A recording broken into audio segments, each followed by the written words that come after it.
you want to change the world, read to one another. Every spring, I get to join the United Way and all the regional schools, and we get to go into the 4th grade classroom, and we get to pass out books with the community. We're touching over 15,000 children in this past 10 years. There's about 1,600 passed out every year through the 13 districts that we support through Blue Earth, Nicollet, LeSueur, and Waseca counties. This is Where the Sidewalk Ends, Shel Silverstein. It's a book near and dear to my heart. My mom read it to me when I was a little kid. I've read it to my kids. I read it to my college students. I teach poetry, and I start with Shel Silverstein. Literacy is one of the most important building blocks a child has for success. If a child isn't able to read and isn't able to comprehend what they're reading, it becomes a very negative piece in their life. And that's why United Way wants to wrap their arms around literacy to make sure children have what they need to be successful in school. Having somebody read to you when you're little is the most intimate time of day, whether you're sitting on someone's lap or next to them, or just even hearing them read to you across the room. The energy changes, the relationship changes. I can still remember my dad's reading voice. It comes from that core principle of warmth.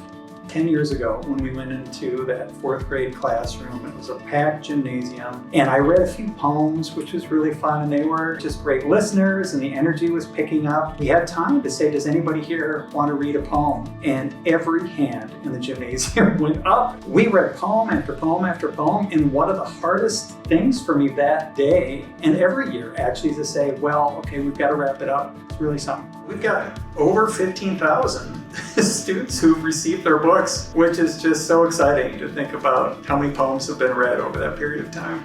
It's a lot of classrooms, a lot of gymnasiums. It's a lot of voices being unlocked, a lot of imaginations. To have a room full of 4th graders, one of whom stands up and reads a poem, and all the rest are leaning in quietly. That is pretty amazing. And then you picture that 15,000 times. It's pretty good. I didn't realize how much receiving a hardcover book on poetry would mean to the 4th graders. The joy that it brings these children is just unbelievable, and it just fills our hearts to see that. So that's probably my most memorable piece, is that the children say, I get to take this home with me. It's my book.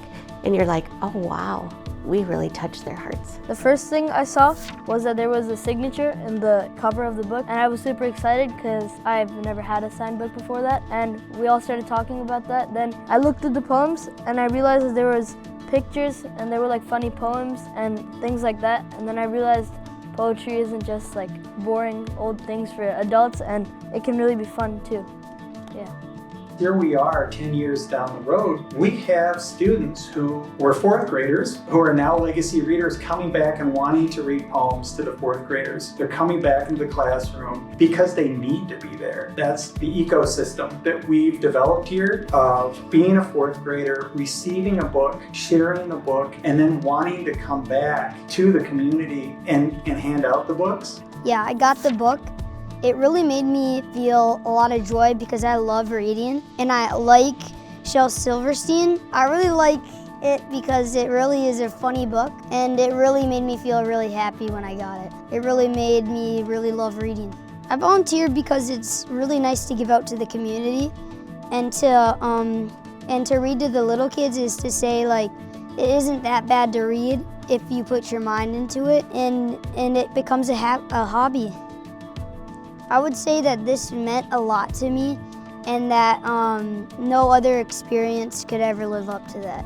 It's really cool to see how the legacy readers, those that have received the Shel Silverstein book before, coming back to read to the new little 4th graders getting the book and sharing with the 4th graders what it meant to them to receive it when they were 4th grade. It's just really cool to see that love that they have for poetry and how they want to share it with the new generation coming up. So last year was my first year really volunteering with United Way, and I remember how I used to look up to people that were handing out the books, and I could see that the little kids there, they were looking up to me just like that. I remember I used to look up to my sister, I used to look up to like other middle schoolers when I was in elementary school. And now it makes me happy that I can be the one that people are looking up to.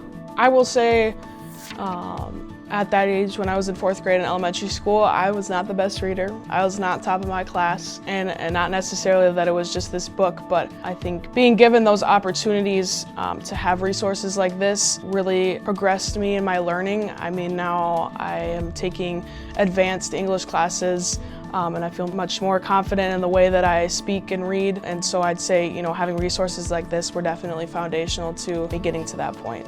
If I could say thank you to the Olseth Foundation and United Way, I would say thank you for bringing imagination to life.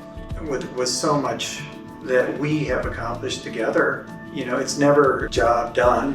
It's a job well done, but it's not completed. And we're in the space of celebration. It's just so hard to think about what's going to happen 10 years from now. I know it's going to happen next year, because we're going to do it again, 1 year at a time, one poem at a time, one student at a time, one voice at a time. If you want to change the world, and I feel this way even in my classes with college students, you want to change the world, read to one another.